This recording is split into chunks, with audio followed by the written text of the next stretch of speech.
Hello, everyone. I'm Misty Bruce. I have that we are at the top of the hour, that it is noon. We'll wait just one more moment before we begin bringing on our first presenter. With that, I would like to just say thank you so much on behalf of myself and Kyla and the entire Women's Resource Group for joining us today. We're very excited to be featuring our first session of Heroes, spotlighting our veteran leaders and some Red Crossers across the nation, but also recognizing programs and the people who support those programs that enable our service members, veterans, and those communities to thrive. So, without further ado, I'd like to do a little housekeeping. This session is being recorded. If you are opposed to being recorded, you may not want to come off camera and ask your question, which is okay. So just go ahead and drop that in the chat, and Kyla and I will be tag teaming, making sure that those questions get answered.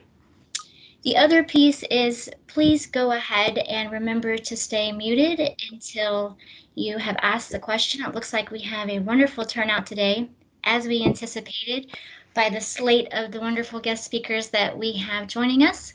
So raising your hand is always the best option. After each presenter has spoken about their area of expertise, they will be able to take 1 to 2 questions depending on the length of the question. And then at the culmination of all 3 speakers, we will have a roundtable session that should be pretty engaging. So thank you for joining us today and showing support of these magnificent female leaders that we have in our organization. I have the honor of introducing our first speaker.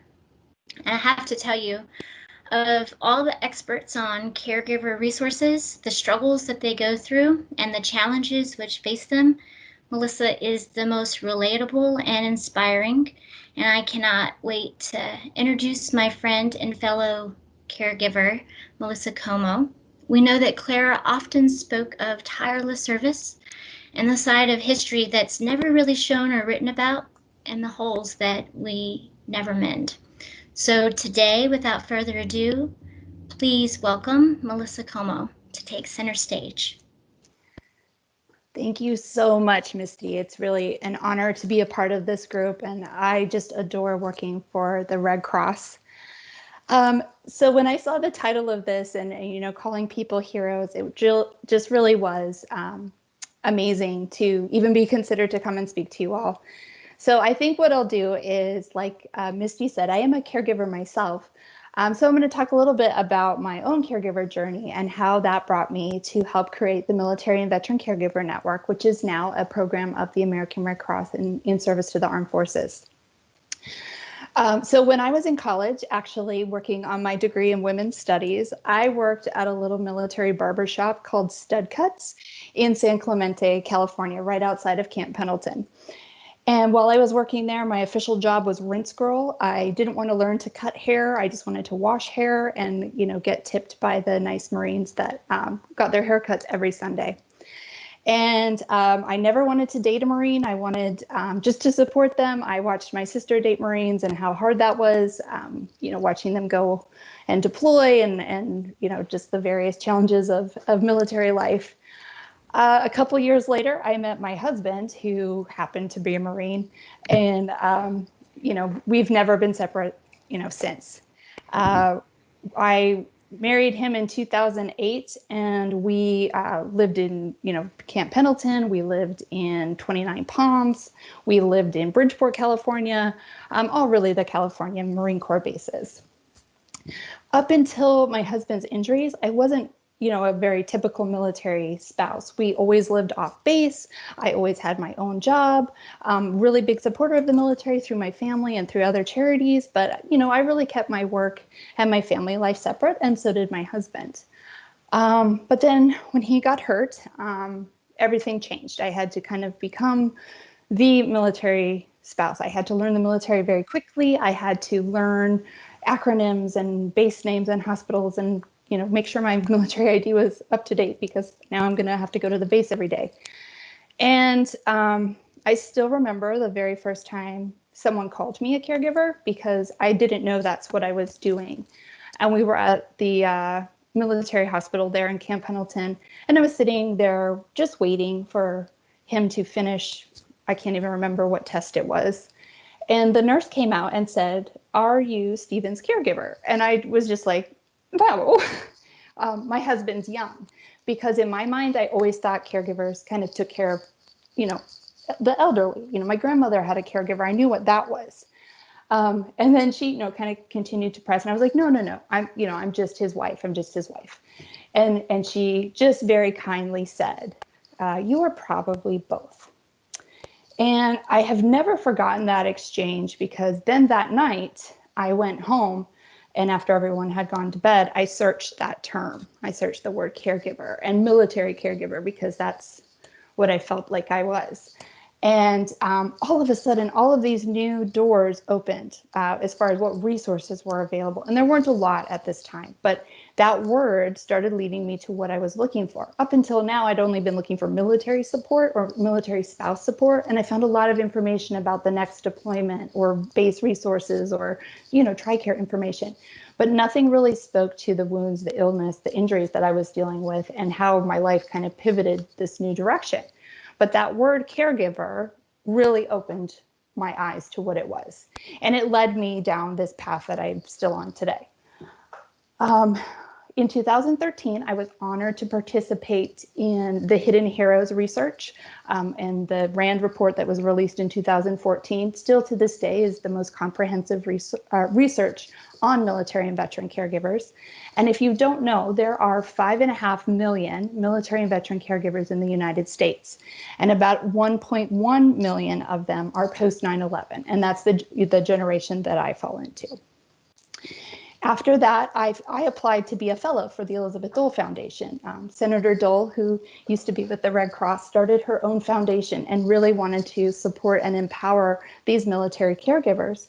Because you might not know this, she also is a caregiver. Senator Bob Dole spent months in Walter Reed, and she was able to see many military caregivers in action there. And really, it just opened her heart to the struggles, the challenges, and wanted to build more support for that population. So I'm very in good company with Senator Dole. Of course, she is in what we call that pre-9/11 era, since Bob Dole served in World War II. So I served as a fellow for the Elizabeth Dole Foundation from 2014 to 2015. And in 2014, with joining forces at the White House, it was decided that TAPS, and you might know TAPS, the Tragedy Assistance Program for Survivors, that they would build a peer support program for caregivers. Up until now, TAPS had only ever worked in the survivor space, really working with our Gold Star families, but they have best in practice 25 years of peer support in the survivor community. And we were able to learn so much in our incubation there about various programs, best practices, peer support models that could really support caregivers on this journey. And I always like to say that peer support is my best long-term plan for my own caregiver journey, getting to connect with other caregivers like Misty and the over 6,000 we have now in the Military and Veteran Caregiver Network. So while we were at TAPS, we took their best practices and we wrapped them in the best technology we could find. I really am a big fan of technology, and so we created a secure, custom, caregiver-only online community. We were using Zoom long before 2020 as a way to have peer support groups for caregivers that are homebound or in hospital settings or for whatever reason can't get out into the community to get support.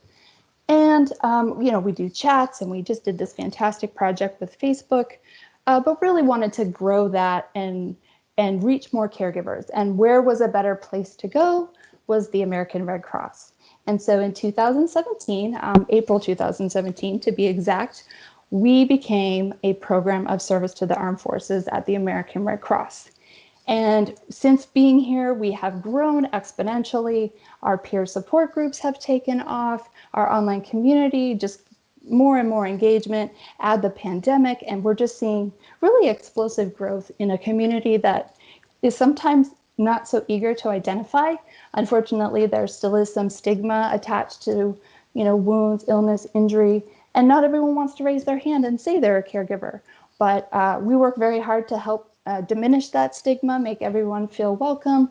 And we've developed various tools to help people even identify as a caregiver so they don't all have to wait for that nice nurse to maybe introduce that idea to you.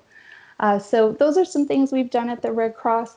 We also are supporting several Red Crossers who have come up to me after seeing a presentation or seeing something about MVCN, and they realize that they too are a military caregiver or a veteran caregiver. And I just want to make sure that you all know, we welcome you with open arms. Last Veterans Day, we actually opened up to serve veterans themselves. So many veterans find themselves caring for a battle buddy, caring for a spouse, caring for a child with special needs, and now our network is able to support them. So it's all good. We're so grateful to be here, and I continue to be my husband's caregiver. We're supported now through the VA here in Houston, and just continue to have this journey, work together, while all the time trying to support as many caregivers as we can. So thank you so much for having me, Misty, and I really appreciate everyone coming to see the real heroes on this call, which I think are coming up after me. Thank you so much, Melissa. I appreciate hearing your story. We'll open up for one or two questions if anyone wants to come off mute and ask Melissa a question.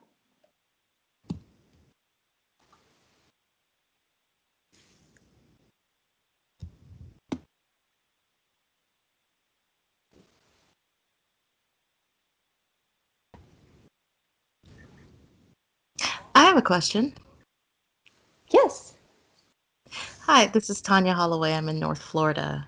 Um, Thank you so much for everything that you do. I just was curious how your time as the one of the Dole Fellows, how was that? Can you tell us a little bit more about it? Life changing, I think, is the best word for that. I had done a lot of regional work in the Camp Pendleton area. My husband was medically retired out of the Wounded Warrior Battalion in Camp Pendleton. So I had a lot of regional support, and I was doing a lot of really good things there. Once I became an Elizabeth Dole Foundation Fellow, they armed me with all of this research and really brought me to a national stage. And so once you get to that level, you're meeting with, your members of Congress, you're meeting with leaders at the VA, at DOD, and really by sharing these stories and talking about your own personal journey and what improvements you could see or how you might make it better for the caregivers coming behind you, really elevated this space.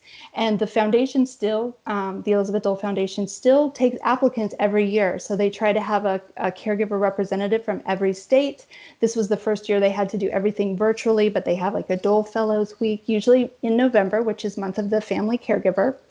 And they storm Capitol Hill, talking about the issues and trying to gather support from our Congress. And, you get great, they have, if you haven't seen it, Tom Hanks has done the PSA for caregivers. There's a lot of work for Hidden Heroes. They give away an award every year. So some past winners this year, it was Tim McGraw. Last year, it was Michelle Obama. And the first year, of course, was Tom Hanks. But really that experience and the camaraderie, you meet other caregivers who, despite all of the challenges in their life, have been very focused on making it better for others. And I think that's been the most inspiring piece, getting to make this network and this connection of other caregivers who really are amazing caregivers and really good advocates and leaders as well. Awesome. Thank you. Thank you, Tanya. Melissa, we do have a question in the chat from Okay. Janine. It is, can you share how you effectively balance your role as a wife, caregiver, and professional employee? You and your story are inspiring. Oh my gosh, thank you so much. I wish there was a magic bullet or a plan or an effective balance sheet that you could do for that.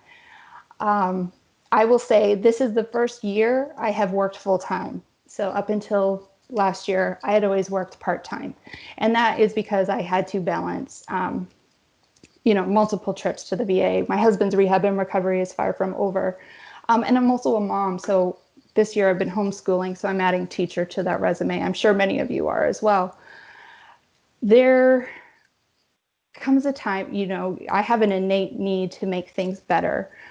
better, not just for myself, but for my family and then for my greater community. And I find if I always let my heart lead, that balance comes naturally. And sometimes that balance means saying no. And I had to learn to say no because I had to first be politely decline, and now I'm okay with saying no. And I do that because I know that I'm a limited resource and that sometimes I will have to step back from other things to do caregiving or mothering. And then there are some times where I have to bring in help so that I can go do something professionally or in the community. I just want to tell caregivers, moms, women in the workforce to just be compassionate with yourself. You know you're doing the best you can, and there are a lot of people that are on your shoulders sometimes. And it's okay to say no, and it's okay to lead with your heart. Go where that's going to take you, and you won't be let down.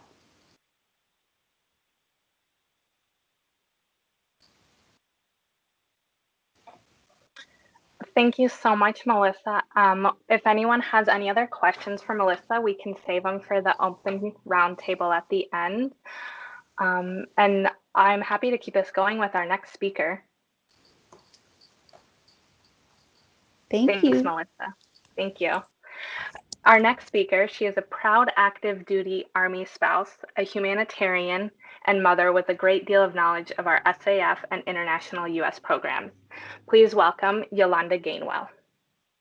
Good afternoon, everyone. It's an absolute honor to join you and to be able to talk about something not just that I'm passionate about in my professional career, but also as an active duty Army spouse of almost 22 years. I will be celebrating that 22 years in a couple of weeks.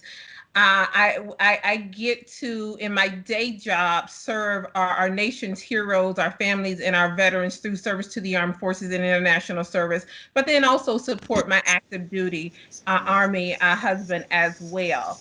I'm going to actually share my screen because I'd like to get into a little bit of detail about how what the work that we do in service to the armed forces. So bear with me. If I can just get a thumbs up that everyone can see my screen from maybe Misty or Kayla. You're good. Outstanding. Thank you. Again, we all know that the American Red Cross was built on the foundation of taking care of our wounded and ill soldiers. During the Civil War, like many women, Clara Barton helped collect bandages and other needed supplies. But soon Clara realized that she could best serve our troops by being on the battlefield. Like most of us women, we're nurturers by nature. So we want to be right there in the action. And that's what Clara did. She went straight to the battlefield. After the Civil War, Clara traveled to Europe to learn about the Geneva, Switzerland based Red Cross movement established by Henry Dunant. Clara returned to the US and in 1881, along with a group of like minded friends, the American Red Cross was founded. We are a congressionally chartered nonprofit organization. We are the only congressionally nonprofit organization that's congressionally chartered to provide emergency communication to support our U.S. military. And I'm going to talk about some of our core services. So when you think about service to the armed forces, oftentimes people immediately go to emergency communications, even though that is probably one of the most important things that we do, again, because we are congressionally chartered to do that service. We do have 5 other core services that are equally impactful as well. So emergency communication services, our Hero Care Center provides 24/7 global emergency communications to military members and their family. Once our cases are initiated, the emergencies are verified, and our military commands have been notified if warranted. All cases are dispatched to our local regions for family follow-up. We want to ensure that all of our clients' needs are met in a timely manner. We have regional volunteer caseworkers ready to follow up with these cases within 24 hours to ensure that if our clients have additional needs, that those needs are being met. Our second core service, critical community service. We all know that life and hardship happens. When our veterans face challenging times, we want to ensure they know how to navigate and connect to local and national resources. We may not be the direct provider of assistance, but we are the connector, connecting veterans and families to communities and national resources. Building resiliency. I would like to share with you, I think our resiliency program is one of the programs that I'm most passionate about. Once I came into Red Cross in 2014, and I'm one of those people, I learned by doing. So once our resiliency program was rolled out, I knew that I had to sit in on a workshop in order to sell it to our community partners. And after my first workshop, at the time it was titled, I think, Communicating Clearly. And basically, the workshop taught life skills, how to breathe, how to communicate with your partner effectively using things like, I statements, or when your partner makes a statement, you um, repeating that statement as you heard it, just to ensure that the communication, you're hearing what's being said. And after that क्या initial Mukamba workshop, tene? I thought to myself, Nakamakaeshka sonde. had my husband and I had that workshop available to us, that tool, after his first deployment in late 1998, early 2000s, I think that would have saved us about 6 months worth of fights. I recall after his first deployment, we fought for about 6 months about how to squeeze the toothpaste from the bottom or from the top. And of course, as you peel back that onion, it's never about the toothpaste or something that minute. It's always, an underlining things. And have those tools available would have been just a great resources. So I'm very passionate about our resiliency program. We offer 3 distinct programs aimed to teach effective resiliency skills and preventative tools to help manage daily challenges and stress associated with not only with military life, but with life in general. And I think you all will agree with me, 2020 has truly brought on some stressors. Those 3 programs are coping with deployment, our resiliency workshops, and mind and body. Just as the global pandemic affected every other aspect of our lives, it also affected how we offer a number of our service delivery programs to include resiliency. At the onset of 100% virtual environment, our team quickly pivoted to launch 5 virtual workshops, including one focusing on stress management and relaxation. Our five virtual workshops are creating calmness, caregivers, connecting with kids, effective communication, and stress solutions. These workshops are available to all military veteran and family members. I know many of us are in a space of virtual fatigue, and sitting in on yet another Zoom or Teams call for one more hour may just add to our stress factors. But instead of looking at our virtual workshops as another hour in front of the computer, I like to look at it as a tool. It's a tool or a resource to help manage the stress of virtual fatigue. So I encourage you, if you're internal with Red Cross and you have not had an opportunity to experience our resiliency workshops, please reach out to your SAF lead, your SAF manager or director. And if you are external to Red Cross and you want to know how to connect to any of our resiliency workshops, I think my contact information will be plugged into the chat. Please reach out to me and I will connect you with your local SAF Red Crosser. Our 4th core service, of course, is education and outreach, whether it's a briefing our family members at our military interest processing stations, also known as MEPS, or a newcoming briefing. Red Cross volunteers are always there educating our service members and our families about Red Cross programs and services. Another service delivery area we quickly pivoted in this virtual environment. We now have a 2-minute video that walks our service members and families through how to initiate a Red Cross message and encourage our viewer to stay connected through our Hero Care app, which is available on Android or iPhones. Military and VA medical facilities. Our volunteers provide medical and rehabilitation care as well as comfort care items. We support and host activities and therapy programs such as art and music therapy, which we've also figured out how to do in a virtual environment so that we can ensure our veterans are staying engaged. Our volunteers are also always by the sides of our veterans when life is coming to an end through programs like No Veterans Dies Alone. All of the core services I just spoke about could not happen without volunteer engagement. 90% of our workforce is comprised of volunteers. We could not do the work that we do without volunteers. So we are always recruiting, ensuring that we are engaging volunteers to maximize their skills as well as their interests.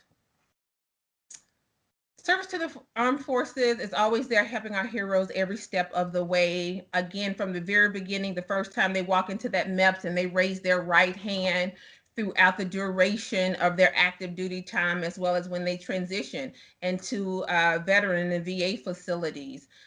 We offer our resiliency workshops in our VAs, as well as any programs and services our partners are looking for support in. The Red Cross is there, our volunteers are there to support. Those of you who have been around the organization for an extended period of time, you know international U.S. programs is not new to service to the armed forces.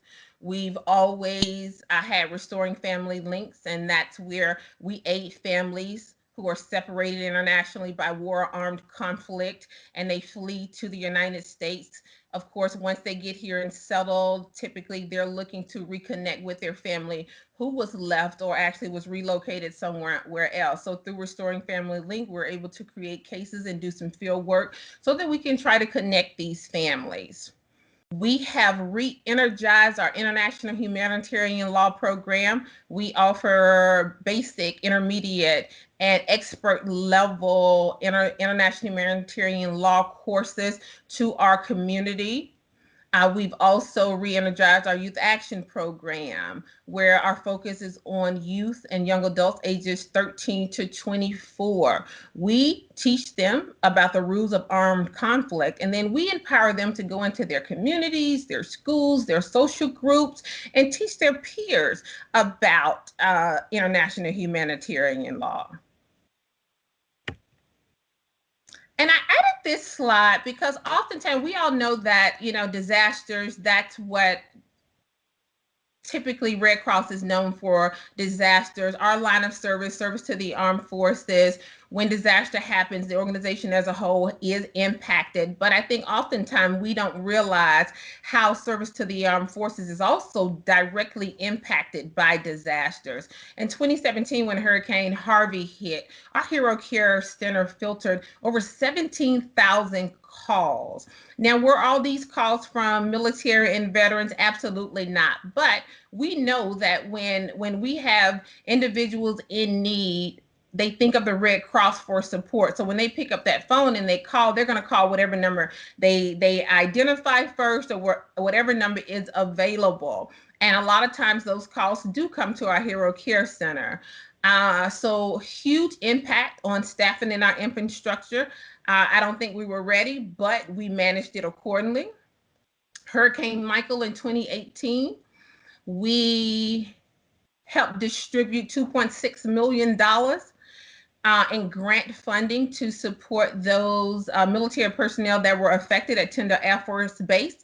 I actually deployed to Hurricane Michael, and it was a unique experience for me, having been not only working for Red Cross as a regional program director and doing things like EFACs, and also being a military spouse, but to actually be on the ground and stand up a live EFAC and support those service members and families that were coming through in need. And we all remember the partial government shutdown in 2018, 2019. Our Hero Care Center was instrumental in distributing $5.4 million in 14 days to support our Coast Guard men and women who were hugely impacted due to the loss of income. And that wraps up the formal part of my presentation. Any questions around our programs and services with service to the armed forces or international services?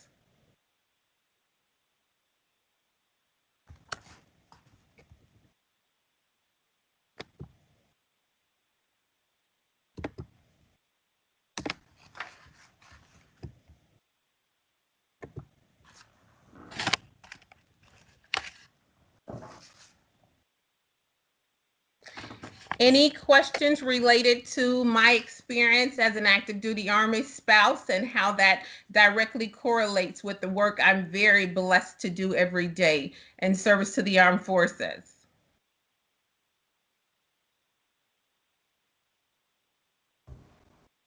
Hi, can you? Hello? Hi. Hi, my name is. I just wanted to thank you for your presentation. I thought it was wonderful. Thank And you, Pamela. I appreciate it.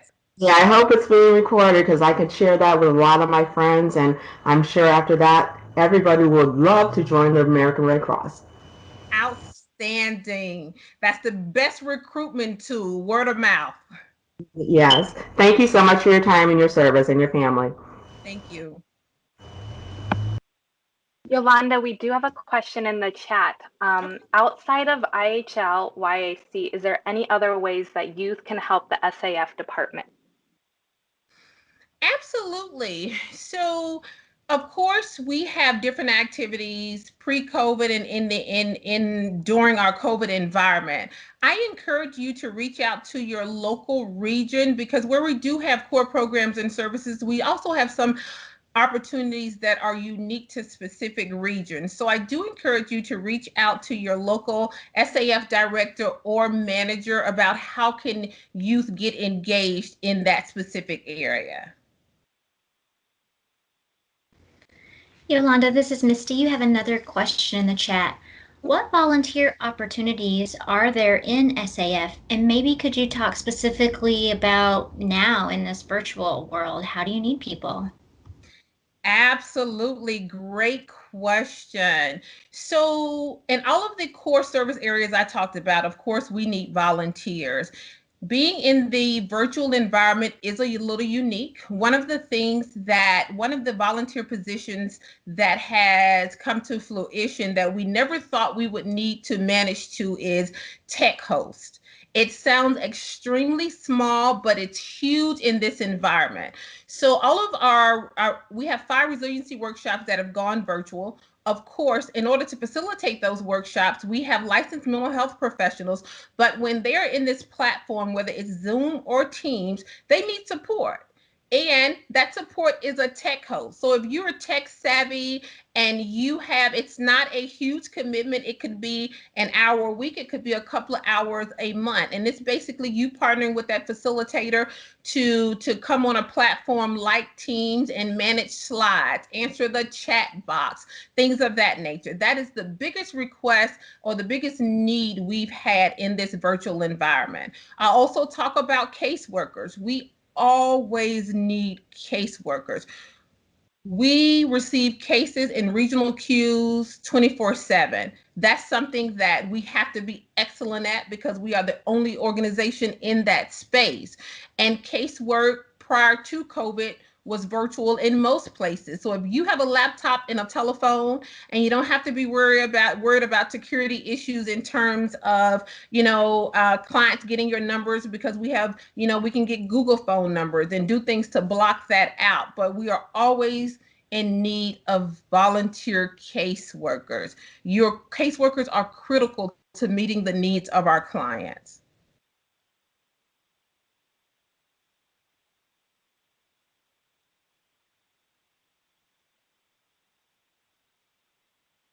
Did that answer your question? Yes, it sounds like it. Michelle, chime in if there's more information that you need. Thank you so much, Yolanda. Always a pleasure. I learn something every time you're in the room. I just want to say that out loud for everyone. We do have another hand raised. So, Margaret, go ahead. Hi, thank you for your presentation, Yolanda. It was great. I took the courses as for IHL instructor. I'm with Greater New York, Long Island. And there's so much, I'm with SAF, even though my primary gap is health services. And there's so much you could do if you don't want to teach. I do, we have, pre-COVID, we attended meetings where veterans are and new people are deploying, and we give them information how their family can contact them in emergencies and so forth. We did that in person, and now we could do it virtually. There's we go to the veteran hospital, we go to the cemetery on Veterans Day and so forth. There's a lot that can be done. On the virtual atmosphere, I belong to the National Integrated Condolence Care team, and that's very virtual. And we have veterans that call in for service. Not all veterans know about Red Cross. And so we refer them to Red Cross for services. We guide them through it and so forth. And if I know of any veteran, my son has veteran friends and they're suffering financially, I refer them to the Red Cross. There's so much we could do within the service for the armed forces. That's what I want Absolutely. to share. Absolutely, Margaret, and thank you for that. You are absolutely correct. Being a resource to be able to share that information is so important. And you bring up a good point, about this virtual environment, outreach. We can't overlook outreach. A lot of times when we think about outreach, we think about person, we think about those briefings that we're accustomed to. But we can also do outreach in a virtual environment, whether that's picking up the telephone and calling an organization, introducing ourselves and sharing what programs and services we have to offer to their veteran communities, or if it's putting on community events on the calendar, and sending it out to all of those VSOs or community partners who have an opportunity to connect to military communities. There's so much we can do in this virtual environment. And the reality of it is, I think we're going to be in this environment for a while. So we've got to figure out how to maximize our outreach. Yeah, So and I thanks, just Margaret. I wanted to add appreciate to that. that, Yolanda, is that on the engagement, there's a whole site in the for SAF on auntbertha.com that we refer a lot of people and the veterans as well. There's a whole site that's Absolutely. within That's the our veterans, within the SAF, auntbertha.com. That, Absolutely. yeah, And internally, we refer to that as our Hero Care Resource right, Directory. That right, is right, by right, Aunt Bertha. Absolutely. We can tap into that to identify local and national resources. right. Thanks, Margaret. Yeah, I took a lot of courses, but so the more courses you take, the more you learn, right? Yep. Absolutely. Okay, thanks. Thank you. Thank you. Thank you, Yolanda, and thank you, Margaret. I appreciate all the information. We have some other questions, but we'll save them for the end when we do the open roundtable. And I'm excited to hear from our next speaker, and she is joining us from Biomedical Services and brings a wealth of knowledge and senior executive roles to the table. She is also an Army veteran. Welcome, Elisa Bassnight. Great. Hello and welcome, everyone. Thank you, Kyla, for that awesome introduction, and to my fellow sisters in services, fellow caregivers, family members, to military members. Thank you, and just delighted to be here. As mentioned, I have about 10 minutes, and I want to be able to make the most of this time. I'm going to cover 3 items. I'm joined by Gina Banks, who's my trusted partner, and she's going to support with the slide turning to maximize our time together. So next slide. And Melissa and Yolanda, I have to give you both a shout out for just both awesome material, and thank you for all that you do. So here I have just what I'd like to cover in our time together: purpose-driven life, perseverance, inspiration, some input and insights on women in the military, and just some final reflections. So next slide. So because I haven't met some of you yet, and perhaps for others, this may be a deeper insight into my background, that was shared in the introduction, I want to share just a few leadership tenets throughout my segment updates. And first off, on my personal and professional journey, I've come to recognize the importance of leading with purpose, which is what I found more meaningful and rewarding than meandering through life without direction. And my purpose is simply here, as I share, to maximize the potential of others. Melissa, you mentioned it, and I was like, oh gosh, I connect with Melissa when you mentioned make it better. So it's really making it better in whatever circumstance I may be in. So as a women resource group, I believe we're here to be resources for one another. And that's my first point.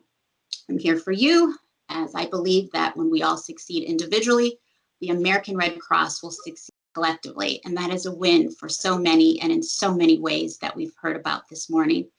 So next slide, Gina.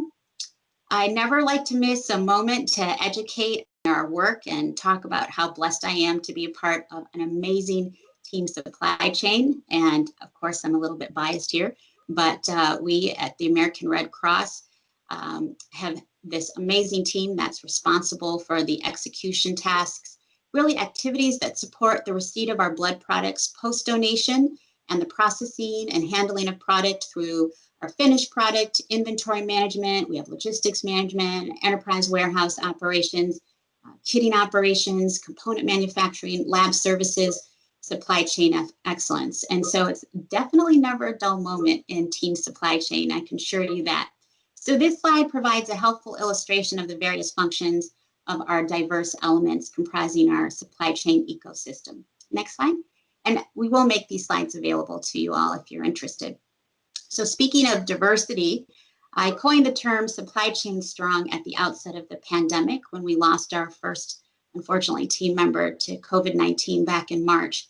And we had to press forward to ensure the mission continued. And so this slide illustrates another core principle of mine, which is diverse groups of people are more innovative than homogeneous groups, which means that we have lots of potential for finding creative solutions to big goals and strategy implementation. So I want to turn now to a diverse group that we're here to celebrate and bring awareness around, which are women in the military and our women veterans. Next slide. So General Powell retired. He was one of my bosses. He was my boss's boss, actually, as the chairman of the Joint Chiefs of Staff during my first days in uniform when I was a baby lieutenant during my Joint. General Powell reminds us that one, a dream doesn't become reality through magic. It takes sweat, determination, and hard work. And two, giving back involves a certain amount of giving up, which I know so many on this call are familiar with. And so wanting to serve our great country is what women have gone great lengths to do from the birth of our nation to the present. Next slide. So just to put some faces on a few historical women in the military, some trailblazers, and believe me, there are so many amazing examples we could talk about today. But given our time, I'm sharing just a few that stand out for personal reasons. From the left, you can see here, Miss Emma Didlake, World War II rock star, woman veteran who was 111 in this photo that I'm showing. And that is of us together. It was shot at the Women's Memorial in Arlington right before she headed over to the White House to be honored by then President Obama. Next is what we always try to keep on in the middle, which is one of the oldest current living women veterans in the US. And as of now, Miss Dorothy Cole, at the age of 107, is one of the oldest living women veterans. A World War II Marine, Melissa. I know you share that Marine camaraderie there. What I loved about Miss Dorothy's recent interview was her reference to the American Red Cross that I have here on the slide when she said, everyone was out doing something that the women helping the Red Cross, or even in the churches, they were knitting things, said Cole. So I decided that I wanted to do something and I would go into the Marine Corps. Just imagine that far back. So last on the right are two female Army officers who were the first to make it through the elite U.S. Army Ranger School back in 2015, Captain Greast and First Lieutenant Haver, hoorah, I always like to say. And a group of us had the opportunity to meet these inspirational trailblazers that was hosted by the first and second ladies at the time at the U.S. Naval Observatory, just a few months after their graduation. So next slide, Gina. So just a little bit of history for everyone's awareness. We know for generations, women have been honorably serving in the military. And I'm not sure if anyone knows when the first woman officially served in the military, But women did not officially serve in the U.S. military until the Army and Navy Nurses Corps were established in 1901 and 1908, respectively. And prior to that time, women served with the armed forces as contract, volunteer nurses, cooks, laundresses, and there's some really fascinating stories about women who disguised as soldiers. So I've included this historical highlights for your reference. I love in previous roles, I usually will walk people through the details of this, but for the sake of time, you have the infographic there. So next slide. So for your situational awareness, you should know that women are the fastest growing subpopulation of veterans. We comprise of 10% of the total living veterans population in the US, Puerto Rico, and territories. And as per the Department of Veterans Affairs' most current count report, those are some really fascinating statistics. And we have this state by state that I'll drop in the chat and during the Q&A. And then by 2040, women veterans are anticipated to be about 17.7% of the vet population. Next slide. So what's important to know about is this ever increasing challenge we have about self-identification. And one of the biggest challenges that we continue to experience in the women veterans population is the lack of self-identification among women veterans. So I've listed here some of the key reasons. We did some research when I worked at the VA on this. It was very interesting. And one point I wanted to just share is the last bullet, where women veterans report that they stopped talking about their military service or veteran status due to frustrations with others' assumptions and generalizations. We call this the Great Divide. And to the right, I have a little cartoon that illustrates this point. I am so familiar with this. My husband can tell you. So the male vet says to the female, "So, where are you at?" And the female replies, "Where were you at?" "Mosul, Iraq in 04. And she says to the male vet, "Where did you deploy?" Just as this male bystander approaches, male vet says to her, "Baghdad 0608. This bystander reaches his hand out to the male vet and says, "Thank you for your service." And the male vet says, "Thank you." The bystander walks over to the female and says, "Was your husband in the military?" I'm not going to say any more. Next slide. So the windshield factor of the Great Divide. So others have heard of the Great Divide, I just mentioned it, but it also is known as the civilian veteran divide, and how it can cause our veterans to feel disconnected from family, employers, teachers, and strangers who don't understand their experiences. So what this means is that for every 11 adults in this country, one is a veteran. So overall, the Great Divide is one veteran being divided from 10 non-veterans. But what happens when we separate this by gender? The men, for every 6 men in this country, one is a veteran. This means that most people have been exposed or will be exposed to male veterans in normal daily life, maybe in the workplace, maybe in their community, maybe right there in your family. So among men, the Great Divide means one veteran being divided from 5 non-veterans. But let's look at the women. For every 57 women in this country, one is a woman veteran. This means that in order to be exposed to one woman veteran, we will have been exposed to approximately 56 women who are not veterans. So among women, the Great Divide is one veteran being divided from 56 non-veterans. But because women are far less likely than men to be recognized as veterans, there is what we call also a windshield factor that makes it even more extreme than the numbers portray. Next slide. So final reflections and just what I've learned by living so far. Next slide. I really want to leave you with this thought is don't stop, take chances, be innovative, be enthusiastic, and be confident. It's a core leadership tenet of mine, and it's an FY21 focus principle for our team supply chain. Those photos of the parachutes on the right provide me with that constant reminder for me to jump. Jump again, jump again, jump again, because in the end, we only regret the chances we did not take. Next slide, Gina. So what can we do? And I just ask, will you join me as our American Red Cross Women's Resource Group and the partners who are here, is let's continue to explore ways in which we can impact. Let's remember women in all of our outreach to veterans, remind our colleagues to remember veterans in all outreach to women. When seeking input on military status of an individual, ask the question, have you ever served in the military during the initial? Are you a veteran? And recognize the military service of women who answer yes. And lastly, refuse to make assumptions or generalizations and speak up if you witness others doing so. Serve the individual and just remember, together we can. Next slide, Gina. So, Kyla, I'm going to turn it back over to you, but I just want to say thank you all for the opportunity to join you today. Like I said, we'll drop a resource of the state-by-state vet populations for women. I stay in contact, very close contact with my colleagues at the VA, and so the document I'm going to share with you, it is the most current and up to date. It wasn't even on the website yet, so you'll be able to use that as a resource. So, are there any questions?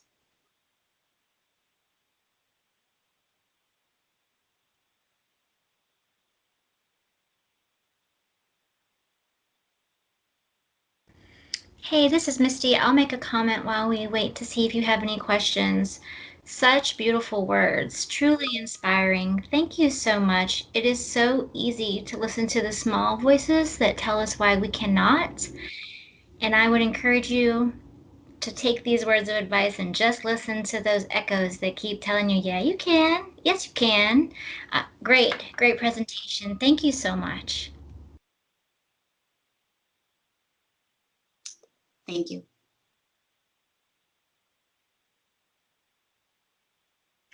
I don't see any questions in the chat, but we can open up to the round table. But Elisa, I would like to jump into this question for you. What has been the most challenging aspect of your journey, either personally or professionally?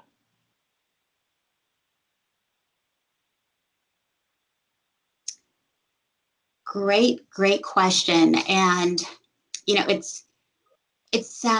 I think I would boil it up to shattering stereotypes and unlocking opportunities. And, throughout my experience and throughout my journey, people make assumptions, and sometimes you'll believe it if you allow yourself to. So I really have found that when you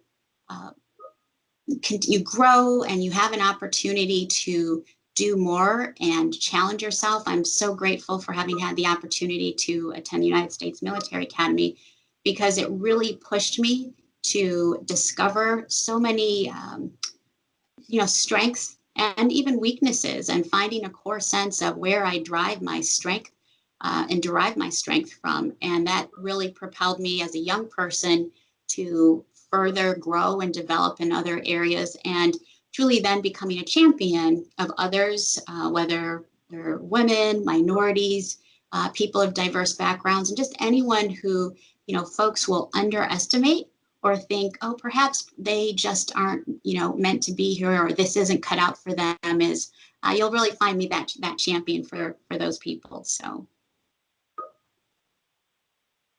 jumping, jump right in, as I said earlier. So hopefully that helps. Oh, thank you so much. I love that. Yes, I loved your infographic with the parachutes and jump in and have the confidence. Thank you so much. Thank you so much for this. It's inspired me. You're welcome. Kyla, I just say pay it forward to others. Let's have Melissa and Yolanda, if you'll answer the same question. I know that everyone would be interested in understanding what your greatest challenge has been personally or professionally as well. Sure. Thanks, Misty. I think the most challenging aspect of this journey for me actually intertwines both my professional and my personal life. Finding my identity personally and balancing my career with supporting my husband's continued service has been a huge challenge. In the military, assignments are typically 2 to 3 years. And we know in the civilian sector, 2 to 3 years on a job, you're still the new kid on the block. So how do I reinvent myself every time we PCS? Or how do I find a place, a global network like the American Red Cross, where I can lend my skills, I can grow, I can build a network, I can build a community. And then also, in transition, that organization is able to support so that, when you get to the other end of that PCS move, no matter where you go, Red Cross is everywhere, and you're able to connect, whether it's with, a job that's a great fit for you, or it's a volunteer opportunity. Because I will share with you, during my last transition from the Pacific Islands to the East Coast, when I arrived on the East Coast, there was not an employment opportunity within Red Cross for me. So what did I do? I volunteered, because being a Red Crosser and being a military, volunteering, and it worked out, because eventually I found a position at the regional level, and then was soon promoted to the current position. So just being able to reinvent and know who you are professionally has been a big challenge for me. Thanks, Yolanda. Melissa? Yes, so I agree. I think my greatest challenge also intersects in that both professional and personal space. And it all kind of resolves around that idea of self-care. And I know as a caregiver, you're told to practice self-care. As a new mom, you're told to practice self-care. This whole pandemic, we're told to practice self-care, and you might tune that out. And my biggest regret is early on in my caregiver journey, I did not take care of myself. I actually ended up with my own health complications, from gaining a lot of weight to constantly being under stress. And if I can, we are nothing without our health. And this year has really shown how important health is, and how it really it touches every aspect of your life. And so what I have done is really known that I'm worth that bit of self-care, and knowing that I can't do all of the things that my heart wants to do if my heart isn't healthy. So I really encourage women especially to value those moments alone, whatever self-care feels like to you, whether that's journaling or baths or working out or archery or comic books, whatever it is. I just really encourage you to find some time for yourself, and make sure that all this great work and investment you do in the community, that you're also giving some of that to yourself, so that you can go on to do all the amazing things you're going to do at the Red Cross and beyond.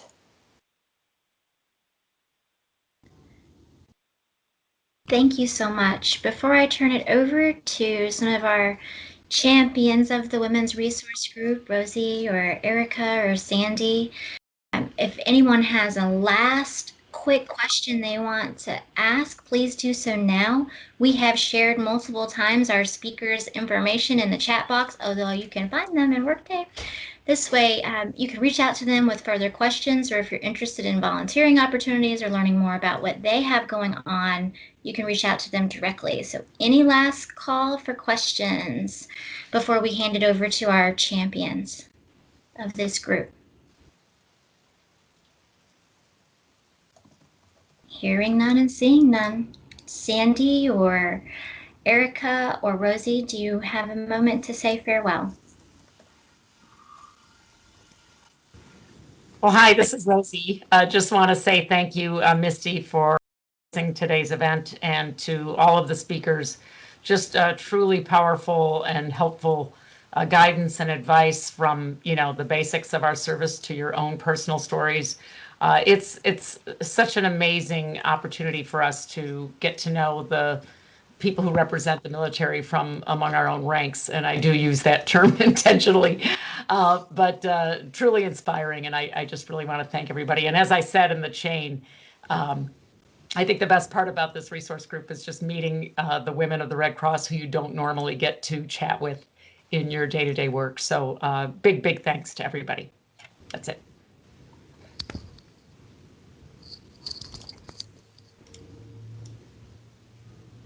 All right, well, with that, a gift, if no other questions, is about 90 seconds of your life back.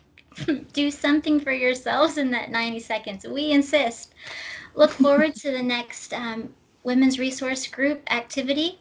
Thank you so much again. We really appreciate you taking part and learning a little bit more about what all these amazing women are doing in our organization. That's all from me. Kyla? No, I'd just like to say thank you for joining us. Thank you, speakers. This event was so special for Misty and I and the Women's Resource Group. And I'm so happy we were able to highlight, the women in our workforce supporting the military and those who have served.